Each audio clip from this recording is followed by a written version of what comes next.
From ABC, this is World News Tonight with Peter Jennings.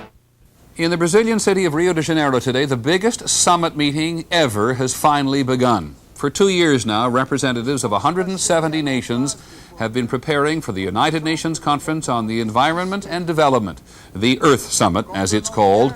They have a very tall order, how to prevent making the place we live an unlivable place.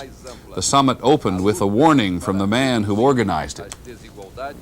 We're either going to save the whole world or no part of it will be saved.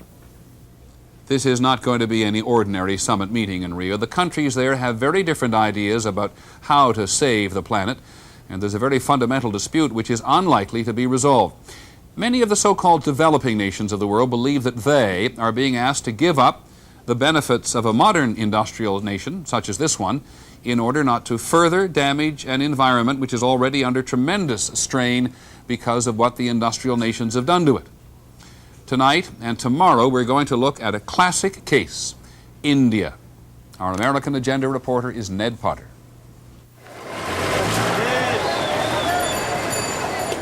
India's 850 million people struggle somewhere between the 20th century and the 12th. They use camels as often as trucks. They spend hours gathering twigs for cooking fuel. World leaders may be talking in Rio about global warming, but in this country's capital, daily survival pushes issues like that aside. Ask about the global environment, and the government blames the West. We believe that the environmental degradation which has been caused has largely been caused by the developed countries. On a global scale, that is true. The U.S., Europe, and other rich countries, with their cars, refineries, and electric plants, emit most of the carbon dioxide that threatens the climate. But the balance is quickly changing. Within 30 years, the developing countries will create more pollution than the industrial countries ever could. China will mine half the world's coal. India will have to build more and more power plants as its population grows over 1 billion.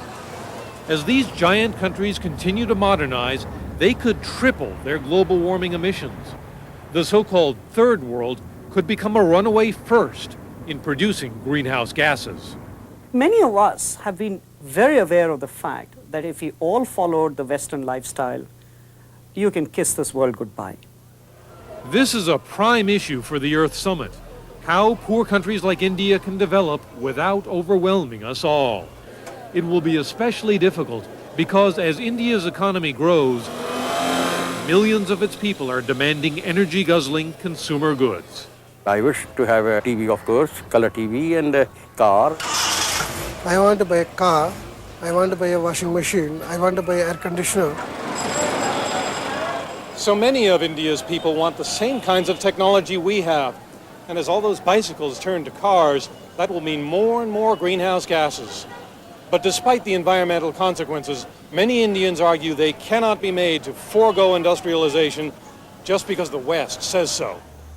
For instance, look at rainforests, which India and other countries are cutting down to fund development, but which the Western countries want saved because they absorb global warming gases.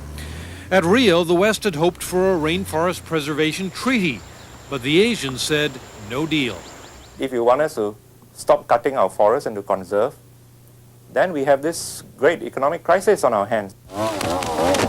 It would be a crisis because developing nations see timber exports as a way out of poverty, to pay the trillion-dollar debt they owe to the wealthy industrial countries.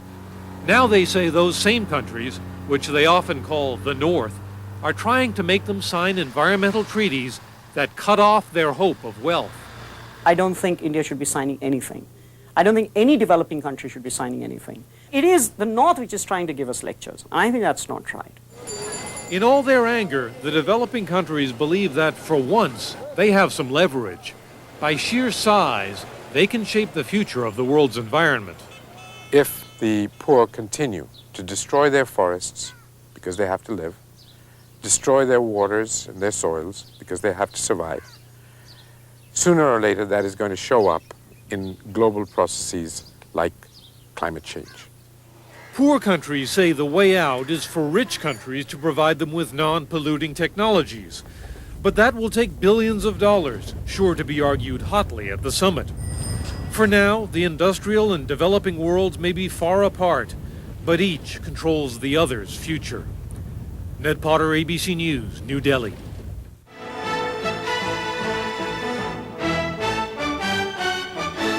This has been a presentation of ABC News. More Americans get their news from ABC News than from any other source.